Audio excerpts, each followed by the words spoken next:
Olá, bom dia. Domingo, dia 11 de abril, nós estamos aqui para ministrar a lição 12 da Escola Bíblica Discipuladora da classe de jovens e adultos. Nós estamos hoje impossibilitados de estar contando com a participação do nosso irmão Evane e do nosso irmão Antônio Carlos, porque eles estão infectados pela Covid-19, estão se recuperando. Nossas orações para eles. E o Marlon está, que é também o outro professor da classe, está envolvido no encontro de jovens, no culto que aconteceu ontem na nossa igreja. Nós vamos hoje estudar a lição 12, Daniel, quando a adversidade é difamação. Essa lição foi escrita pela nossa irmã Helenice Lopes, ela é bacharel em Educação Religiosa pelo IBER, educadora religiosa da Primeira Igreja Batista do Rio Bonito. Esse trimestre, todas as lições foram escritas por irmãs ligadas à educação religiosa.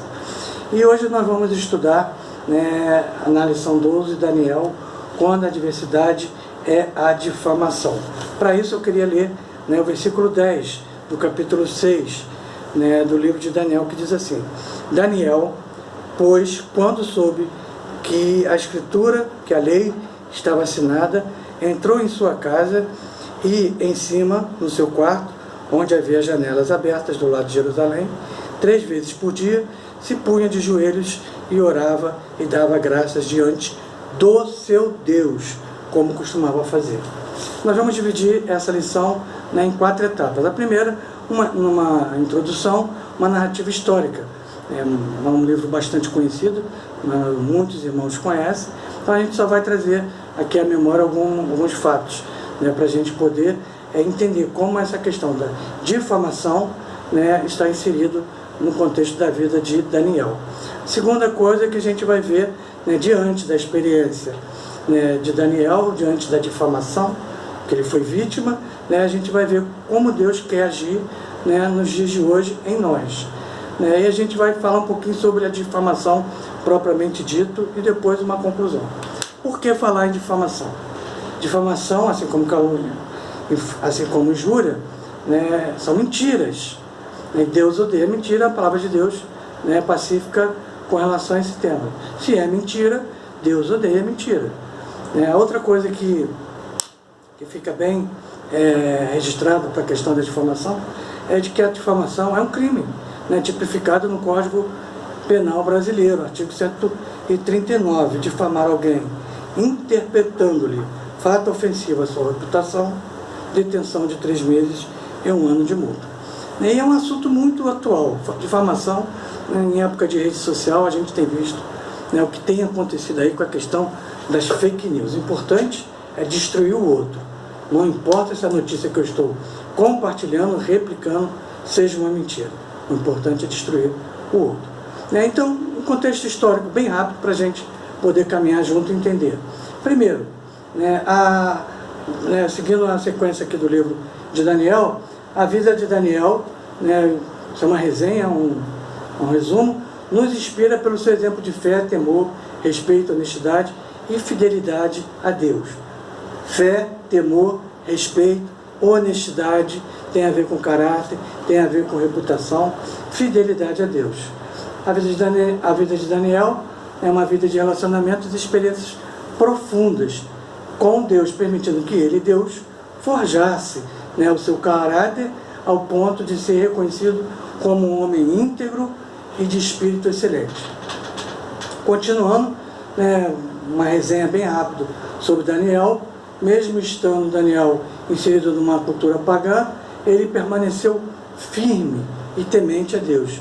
Não importa onde você esteja vivendo, se relacionando com outras pessoas que não professam a sua fé, que têm outras religiões, que têm outras doutrinas e práticas de fé.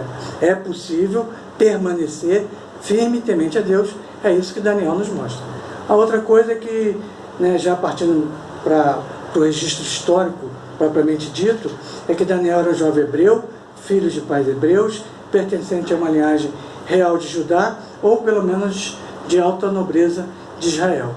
E aí, quando a Babilônia toma Judá e saqueia Jerusalém, por volta de 587 anos antes de Cristo, Daniel tinha mais ou menos idade entre 12 e 16 anos. E ele foi levado cativo com muitos outros jovens também nobres. E ali Daniel se destaca na Babilônia. Daniel se destaca, ele se torna muito conhecido porque tinha uma sabedoria que vem do alto e piedade, especialmente na observância da lei. E aí, por ter essa influência muito grande e por ter se destacado com a sua sabedoria e com a observância da lei, o rei Dario, é nesse ambiente que se dá essa passagem no qual nós estamos tratando da difamação, o rei Dario tenta nomeá-lo sobre os demais governantes. Está lá em Daniel capítulo 6, versículo 3 e 28. E aí, existia uma turma lá, que a Bíblia chama de conspiradores. E aí, eles com ciúme, preocupados com a influência muito grande de Daniel sobre o rei Dario, sobre toda a Babilônia, eles tentaram conspirar contra Daniel. E acontece uma coisa: Daniel tinha caráter, ele tinha índole, era honesto, não era ladrão, não era corrupto, não andava por linhas tortas, era temente a Deus.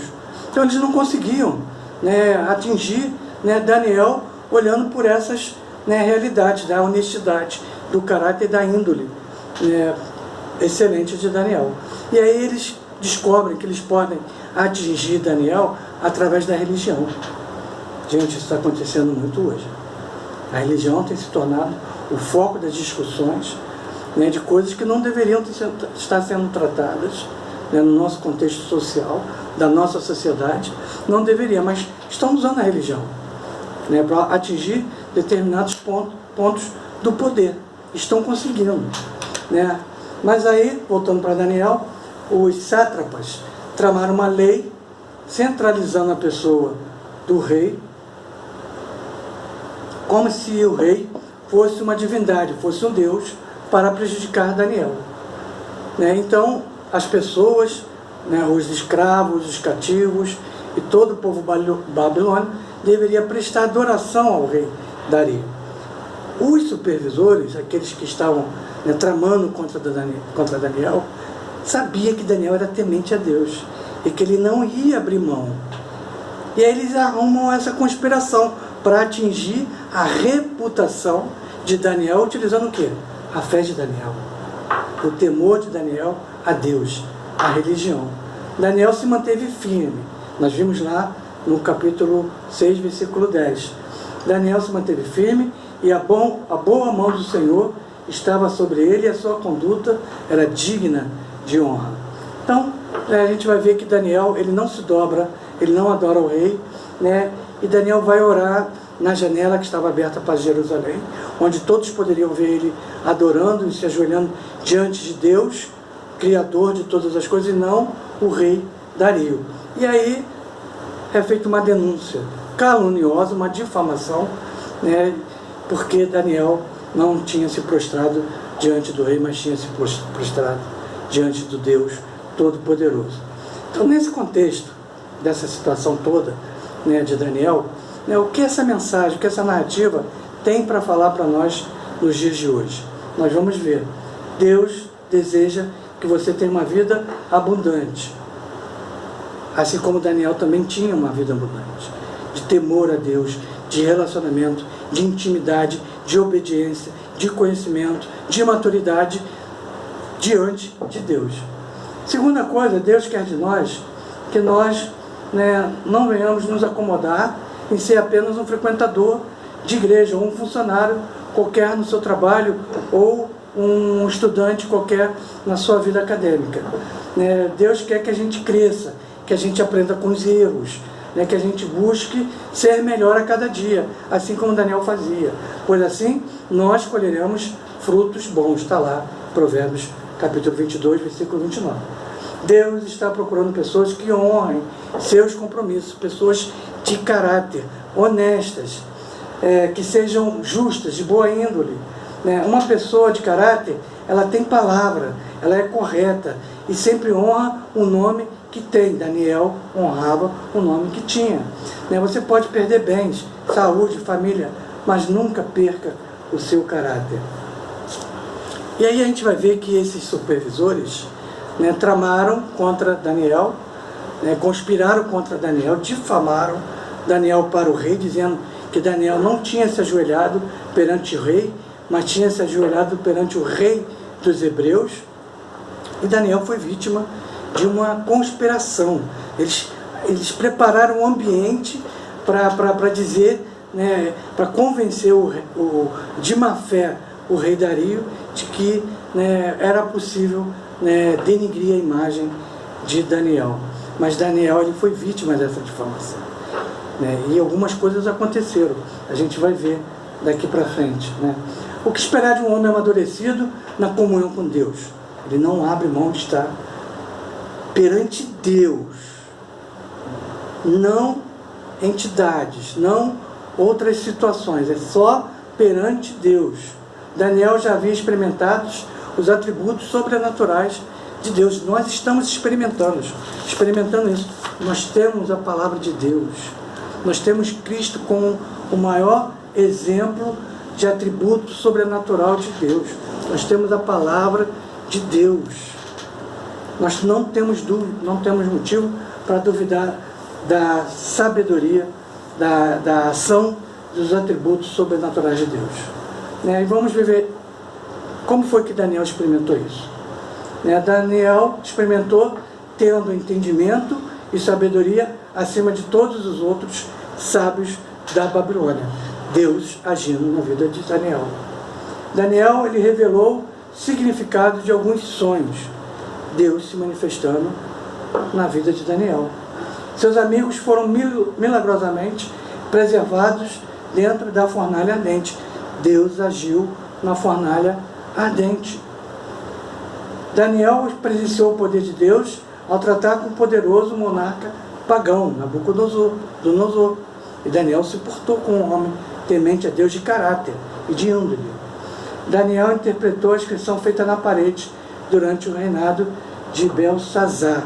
E Deus fechou a boca, né, dos leões. Difamação. Muito importante a gente estar falando sobre isso. Ao ter conhecimento da lei, nós vimos isso no versículo 10, do capítulo 6, ao ter conhecimento que a lei, que o edito tinha sido assinado, proibindo qualquer petição a qualquer outro ser, a qualquer outro Deus, a qualquer outra entidade, que não fosse o próprio rei Dario, Daniel não se deixou dominar pelo medo. Prostou-se diante de Deus, todo poderoso. E é isso que a gente tem que fazer. É isso que nós temos, né, que colocar em prática. Estarmos diante de Deus, fazer o que Deus está orientando a cada um de nós através do exemplo de Daniel, mesmo sendo difamado, mesmo sendo ameaçado. Daniel não abriu mão de estar na presença de Deus. E olha, dentro de um quarto, janelas abertas para a cidade de Jerusalém. Não foi numa igreja, não foi numa sinagoga, não foi num templo, não foi diante de um púlpito, diante de um altar. Foi no quarto, com a janela aberta para todos verem, onde todos poderiam ver. E orou de costume. Daniel demonstrou uma disciplina diária, a qual o ajudou a discernir que não existia nada mais importante do que encontrar-se com Deus, ouvir a voz de Deus e não temer a outras vozes. Continuando sobre difamação, esses supervisores, esses, que se conspiraram contra Daniel, queriam era difamar Daniel. Encontraram na religião um bom argumento para fazer isso. O verbete difamar significa tirar da fama, ou crédito, desacreditar publicamente, infamar, detrair, imputar a alguém um fato concreto e circunstanciado, ofensivo de sua reputação, conquanto não definido como uma verdade. É falar mal, é detrair. Daniel era portador de ídolo irrepreensível, carisma e caráter. Mesmo assim, Daniel não estava assim como nós, não estamos imunes às acusações infundadas daqueles que querem a nossa morte, a nossa destruição. Aquela situação, não importa se é se pensa diferente, se é meu adversário, político, religioso ou ideológico, ele tem que ser destruído, ainda que com mentiras, ainda com que difamações. Gente, a gente precisa prestar atenção nisso. Não dá para a gente sair publicando, compartilhando, replicando as coisas sem se confirmar, né, a veracidade de uma notícia. Eu recebo na minha caixa postal do WhatsApp, né, no meu círculo de contatos nas redes sociais, muitas notícias falsas. Irmãos meus de fé, pastores inclusive, mandando coisas e eu preciso falar com eles. Olha, isso não é verdade, já foi desmentido. Isso é lamentável. O diabo está se divertindo com essa situação. Então vamos continuar. Então, né, nós temos, né, 2 dicas aqui, né, de como responder com sabedoria e graça quando somos difamados, usando o exemplo de Daniel. Foi exatamente o que Daniel fez. Primeiro, como devemos responder? Em meio à difamação, decida ter excelência e caráter. Dificilmente eles pegariam Daniel, porque Daniel era um homem de caráter. E aí eles conspiram, eles criam essa falsa situação de adoração ao rei Dario, para poder colocar Daniel, né, numa situação ruim, e ficou realmente numa situação ruim, Daniel, mas Deus estava presente com Daniel, assim como ele está com cada um de nós. Em meio à difamação, decida manter o seu relacionamento com Deus. Foi o que Daniel fez. Teve um relacionamento, manteve o seu relacionamento com Deus. Em meio à difamação, decida não ceder, confiando sua reputação ao Senhor. Ele te conhece, Deus te conhece, né? E confronte gentilmente o caluniador, né? O difamador, face a face. Eu precisei fazer isso algumas vezes.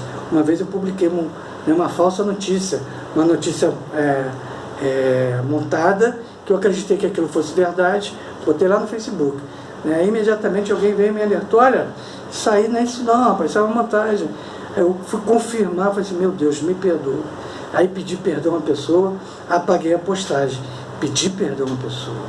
É isso que nós temos que fazer. Cuidado com aquilo que nós passamos adiante. Confirme. Porque se você passar uma mentira sobre alguém, você também estará difamando essa pessoa. Então, cuidado. A autora, ela termina essa lição trazendo algumas coisas para a gente pensar e agir. Em suas atitudes diárias, você se julga agir com excelência? Segundo, você se considera uma pessoa de caráter? Você é uma pessoa honesta? Nós estamos numa onda, vivendo uma onda social moralista. Nós estamos vendo alguns casos aí de políticos que se elegeram com um discurso moralista, cristão, de defensores dos bons costumes e da família tradicional. E a gente está vendo, como no caso dessa semana, num caso lamentável, não vou citar o nome deles aqui, nem de uma outra deputada federal, também não vou citar o nome deles aqui, onde a máscara caiu. A máscara caiu. E você? Você se julga uma pessoa de caráter? O seu agir tem sido um agir de excelência? Não dá para enganar todas as pessoas o tempo todo.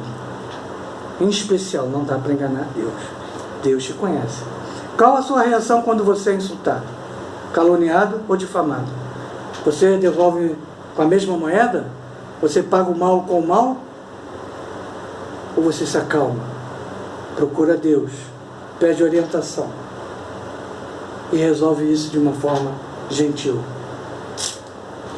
As pressões dessa vida separam você de Deus ou empurram você para mais perto de Deus? Alguém te caluniou, uma injúria foi direcionada para você, alguém te difamou. Essa situação, ela vai te afastar de Deus? Ou ela vai te colocar mais próximo de Deus? Daniel decidiu ficar mais próximo de Deus. E Deus fez o sobrenatural na vida dele. Então, essa questão da difamação é muito interessante a gente tratar essa situação nos dias de hoje, né? Porque a gente viu que Daniel ele foi vítima de uma orquestração, né? Eles tramaram ali contra ele e usaram a fé dele, usaram a religião. Presta atenção nas coisas que estão acontecendo nos dias de hoje. Será que você não está sendo usado por essas pessoas que usam a tua fé, que usam a tua boa fé, que usam a tua profissão de fé, que usam a tua religião, a tua doutrina espiritual para poder usufruir de benefícios escusos? Será que em algumas situações nós não estamos sendo muito inocentes? E aí você tem um comportamento, e aí você abraça um determinado tipo de situação, porque você foi convencido que aquilo ali era bom. E aí quando a conta chega, você está tranquilo com Deus, com a sua consciência e com o seu próximo? Tem um parágrafo aqui, né, no item 3.2, e ela diz, a irmã Helenice, que é estranho e assustador confrontar alguém, mas isso precisa ser feito. A atitude mais amorosa que você pode fazer com todos aqueles envolvidos, incluindo o difamador, o caluniador, o injuriador, é gentilmente confrontá-lo, pois é bom trazer um amigo ou pessoas que são de confiança de ambas as partes. É pertinente estar com espírito de mansidão, está lá em Gálatas 6, capítulo 6, versículo 1, e não colocar o outro em uma posição defensiva, buscando por falhas ou com um tom de acusação. Você está usando o seu argumento para acusar o outro também, ou você está agindo gentilmente? Então, meus irmãos, é muito bom a gente estudar o livro de Daniel, e hoje ele traz nesse coisa, nunca tinha visto, por essa dinâmica da difamação, e a gente já tinha visto a conspiração, a repercussão disso espiritualmente, e tem uma repercussão espiritual também, nos dias de hoje. Mas fica aqui a última palavra: coloque sempre sua preocupação na verdade, não na aparência, e não deixe o medo ser sua motivação. Afinal, é no contexto de difamação que Jesus disse, olha só o que Jesus disse, e é muito bom terminar a nossa aula com as palavras de Jesus: não os temais, não há nada encoberto que não haja de ser revelado, e nada oculto que não possa ser conhecido. Cedo ou tarde, a verdade ela vem. E quando ela vier, é outra situação que nós temos que prestar muita atenção. A gente não pode usar essa verdade para fazer como muitos fazem, vou jogar na cara, vou acusar. Nós não podemos fazer isso. Deus não nos orienta dessa forma. Que possamos nós agir como Daniel fez. Um homem de caráter, de conduta ilibada, sabedoria vinda dos céus. Era quase impossível denegrir a imagem de Daniel. E essa realidade que eu acabei de falar, quase impossível, porque nós estamos nesse campo do intelecto, do comportamento, da atitude humana. Daniel era um homem honesto. E aí, quando esses conspiradores tentam atingir Daniel através da fé dele, eles também são testemunhas da ação de Deus. Isso é pacífico. Deus age na verdade e não nas mentiras. E conhecereis a verdade, e a verdade vos libertará. Como as pessoas têm deturpado, têm feito uma interpretação errada das palavras de Jesus. Jesus é a verdade. Ele é o caminho. Jesus é a justiça. Então, quando alguma coisa acontecer nesse contexto, busque a Deus. Se coloque diante de Jesus, porque Ele é a verdade. Nós não estamos falando aqui de nenhum crime que vai ser revelado, desvendado diante desse contexto, dessa passagem. E conhecereis a verdade, e a verdade vos libertará. Essa é uma passagem para mim. Eu preciso conhecer a verdade. Qual é a verdade? Jesus Cristo. Não se engane, não se deixe enganar. Jesus é o caminho, a verdade e a vida. Ninguém vai ao Pai se não for por meio de Jesus. Que Deus nos abençoe, que Deus nos cubra de sabedoria, que Deus abençoe todos aqueles que estão nesse momento passando por dificuldades, infectados, tentando respirar, como é o caso do nosso irmão Antônio Carlos, já está se recuperando, o nosso irmão Ivone e outras tantas pessoas na nossa igreja que estão infectados. Que a mão de Deus esteja sobre a vida de cada uma delas. Foi um prazer estar aqui. Foi muito bom estar de novo com vocês na escola bíblica dominical. Gostaria de deixar mais uma vez a nossa gratidão a todos aqueles que têm colaborado com a escola bíblica discipuladora. Muito obrigado. Que Deus abençoe cada um de vocês. Que Deus retribua o esforço de cada um de vocês. Nós temos aulas maravilhosas. Vocês precisam estar acompanhando. E é uma coisa boa que a gente pode ver no horário, é 9 horas, que começa no domingo, mas você pode ver outro dia, à noite, de manhã, de tarde, quando você estiver sozinho em casa. Mas o importante é você crescer no conhecimento da palavra. E isso foi uma verdade, foi uma realidade na vida de Daniel. Que Deus te abençoe nesse domingo. Que Deus nos dê um domingo de graça na presença dEle.